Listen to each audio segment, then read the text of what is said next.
আমি যেহেতু সংবিধান অনুযায়ী একটা শপথ নিয়েছি এবং সেটা অনুযায়ী সংবিধান সংশোধনের প্রক্রিয়াটা সেই সংবিধানে রয়ে গেছে, তো আমার একটা গণপরিষদের শপথ আমি সেই সংবিধান অনুযায়ী আর নিতে পারি না।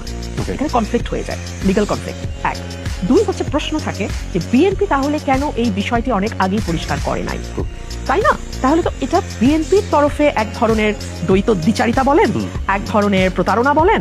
এটা যারা ওই সংবিধান সংশোধন কমিটিতে গেছে, দিনের পর দিন বৈঠক করেছে, প্রধানমন্ত্রী সহ হ্যাঁ ভোটের পক্ষে ক্যাম্পেইন করেছে, তারপর তাদের এই রিট্রিটটা, একটা বিষয় কিন্তু ভাই বুঝতে হবে, সেটা হচ্ছে বিএনপি দলগতভাবে তাদের সিদ্ধান্ত নেবে।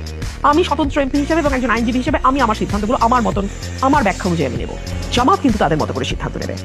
হ্যাঁ, তো বিএনপি যখন বলল সংবিধান সংশোধন পরিষদের ব্যাপারে আলোচনা হলো, গণভোট হলো, হ্যাঁ ভোটের পক্ষে গেল, তারপরে তাদের সই না করার ব্যাখ্যাটা তাদেরকে দিতে হবে।